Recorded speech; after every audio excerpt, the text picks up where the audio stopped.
Hello friends and families, welcome to my new vlog. Vacations के लिए bag pack करके मैं फ्री ही हो पाई थी कि मुझे कुछ याद आया। मैंने देखा कि बच्चों के जो विंटर्स के कपड़े हैं उसमें रुएं आ गए हैं और फिर मुझे याद आया कि मैंने मंगाया था कुछ जो हमारे विंटर्स के कपड़ों के लिए बहुत ही यूज़फुल प्रोडक्ट है। मैंने मंगाई थी एक लिंट रिमूवर मशीन और ये देखिए, ये कुछ इस तरह से दिखती है और कुछ इस तरह से चलती है। हम कपड़ों पे रब करके इस तरह की कुछ आवाज़ आती है इस मशीन से चलते हुए, और रुओं के एंटी क्लॉकवाइज डायरेक्शन में हम इसे ऐसे रब करेंगे कपड़ों के ऊपर तो ये इजीली उन रुओं को हटा देती है। इसलिए बहुत ही यूज़फुल लगी और काफ़ी हैंडी भी है। ये देखिए, ये मेरे बच्चे के कपड़े थे जिस पे इस तरह के रुएं आ गए थे। देखिए, आप देख सकते हैं कि ये रुएं कितने सारे हैं। ये देखिए, ये रुएं इस तरह से दिख रहे हैं और ये मशीन से रिमूव करने के बाद कुछ इस तरह का लुक आ रहा है। वो सारे रुएं हट चुके हैं और बहुत ही न्यू ये प्रोडक्ट दिखने लगा है। अब रुएं हटने के बाद ये एकदम नए जैसा दिख रहा है। ये देखिए, मुझे तो ये लिंट रिमूविंग मशीन बहुत ही genuine and worth it product लगी। ये देखिए, ये एक दूसरे कपड़े का लुक जो इस तरह से दिख रहा है, रुएं जो दिख रहे हैं, ये देखिए कितने सारे रुएं हैं इस कपड़े पे। और ये देखिए, मशीन कुछ इस तरह से दिखती है। एक ट्रांसपेरेंट रिमूवेबल अटैच है इसके साथ, जिसमें ये रुएं निकलने के बाद कलेक्ट हो जाते हैं। ये देखिए कितने सारे रुएं निकले हैं उन दो कपड़ों से जो मैंने आपको व्यू कराए थे। बहुत सारे कपड़ों के मैंने इस तरह से रुएं निकाले थे, पर मैं उन दोनों प्रोडक्ट जो मैंने आपको यहाँ पे दिखाया है उनके रुएं इस तरह से निकाल के आपको दिखाती हूँ। ये देखिए, इतने सारे रुएं निकले हैं। इस तरह से हम ये ट्रांसपेरेंट पाउच को इसमें ये कलेक्ट हो जाते हैं। और मैं आपको ये देखिए, और मैं आपको इसका हेड भी किस तरह से क्लीन अप करना है वो भी आपको दिखा देती हूँ। इसके हेड को हम इस तरह से रिमूव कर देते हैं, ये इजीली रिमूव हो जाता है। और फिर एक ब्रश इस मशीन के साथ आता है, उसके हेल्प से हम इसके ब्लेड्स को और इसके हेड को इस तरह से हम क्लीन कर देंगे। ये देखिए, यहाँ पे भी इतने सारे जो बहुत छोटे छोटे रुएं होते हैं वो यहाँ पे रह जाते हैं और नीचे ट्रांसपेरेंट में नहीं आते, तो हम इसको इस ब्रश से इजीली क्लीन कर देते हैं। क्लीन करने से ये होता है कि इस प्रोडक्ट की लाइफ बढ़ जाती है। ब्लेड्स क्लीन रहेंगे, हेड क्लीन रहेगा, तो ये प्रोडक्ट ज़्यादा ड्यूरेबल हो जाता है।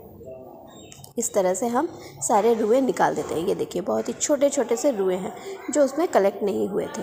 कलेक्ट हुए रुओं को हम फेंक देते हैं और इस तरह से हेड को भी हम क्लीन रखेंगे तो इस प्रोडक्ट की लाइफ बढ़ जाएगी। जिस तरह से चाकू को हमें साफ़ करके रखना होता है, उस तरह से इस मशीन के ब्लेड्स को भी हमें साफ़ करके रख देंगे तो ये ज़्यादा अच्छा होगा। ये देखिए, उस कपड़े के भी मैंने इस तरह से रुएं निकाल दिए हैं और रुएं निकालने के बाद ये प्रोडक्ट इस तरह का दिख रहा है। ये देखिए, एकदम न्यू जैसा दिखने लगा है रुएं निकालने के बाद। को बाय करने के लिए मुझसे डिस्क्रिप्शन में आप लिंक पूछ सकते हैं, मैं ज़रूर शेयर करूँगी। तो इस तरह से रुएं को निकालने के बाद मैंने उन कपड़ों को पैक कर दिया और मेरा पैकिंग का काम पूरा हो गया। उसके बाद अब हो गई है रात, हो चुकी है, मेरी कज़न सिस्टर आने वाली है, उसको लेने के लिए हम जा रहे हैं स्टेशन और बहुत ही एक्साइटेड है क्योंकि वो पहली बार हमारे घर पर आ रही है। सिस्टर भी एक्साइटेड है क्योंकि मेरे छोटे से बेटे को वो पहली बार देखेगी। मेरा बड़ा बेटा जब हुआ था तब वो नहीं आ पाई थी और मेरे छोटे से बच्चे से मिलने के लिए, मेरे छोटे बेटे से मिलने के लिए वो बहुत एक्साइटेड है। वो बोल रही थी कि वो उसे सोने नहीं देगी, उसे बहुत खिलाएगी, उसके साथ बहुत खेलेगी और उसके साथ बच्ची बनना चाहती है। और मैं भी बहुत एक्साइटेड हूँ क्योंकि वो पहली बार आ रही है। मैंने फटाफट से डिनर की तैयारियां बस कर ली है, सब्ज़ी वगैरह बना दी थी, रोटियां बनानी बची थी तो हम गरम गरम उसके आने पर बनाएंगे। और हम उसको लेने के लिए पहुंच चुके हैं। उसकी ट्रेन आ चुकी है स्टेशन पे, बस वो स्टेशन के बाहर आ रही है। हम उसको लेने के लिए खड़े हैं और मैं गाड़ी में उसका वेट कर रही हूँ क्योंकि काफ़ी ठंड है और मेरा छोटा बेटा भी मेरे साथ गया था, इसलिए हम दोनों गाड़ी में ही उसका वेट कर रहे हैं। और वेट करते करते ये समय निकाल रहे हैं और देखिए वो कब आती है, और हम ये गाना भी गा, और ये देखिए वो आ चुकी है। ये जो उसके आने की खुशी थी, ये सिर्फ मैं ही फील कर सकती हूँ कि मैं जिस तरह से उसका वेट कर रही थी वो मैं ही जान सकती हूँ। और ये आ गई है वो, और मुझे बहुत खुशी हो रही है और वो भी बहुत खुश है। अपनी छोटी सिस्टर को हमने अपने घर में वेलकम किया, मीठा खा के इस चीज़ को सेलिब्रेट किया। डिनर हम कर चुके हैं, उसके बाद हम खा रहे हैं पेस्ट्रीज़। मीठा खा के हमने अपने मीटिंग को इस तरह से सेलिब्रेट किया और हम दोनों ही बहुत खुश हैं।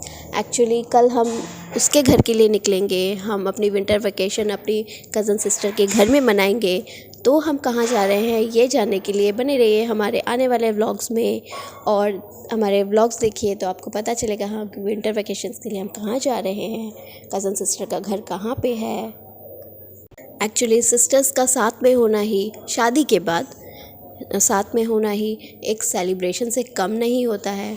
बहुत ही कम टाइम निकल पाता है क्योंकि मेरी छोटी सिस्टर ये जॉब करती है और मैं अभी जॉब नहीं कर रही हूँ, मैं फ्री हूँ। मैं इन दोनों बच्चों के साथ ही अपनी लाइफ को एंजॉय कर रही हूँ। शादी के बाद इस तरह का फ्री टाइम मिल पाना बहुत ही मुश्किल होता है। उसने अपने जॉब से हाँ टाइम निकाला, वो हमें लेने आई है एक्चुअली और अपने घर के लिए, और हम उसके साथ कल मॉर्निंग उसके घर के लिए निकलेंगे। सामान सब मैं पैक कर चुकी हूँ, बच्चे भी दोनों रेडी हैं, मैं भी बहुत खुश हूँ। और वो कह रही थी कि वो बच्चे के साथ खेल रही थी और मैं उन्हें फटाफट से जो मिसलेनियस काम होते हैं डेली के वो मैं निपटा रही थी और वो मेरे बेटे के साथ खेल रही थी। आपसे मिलते हैं आप अपने अपकमिंग व्लॉग्स में।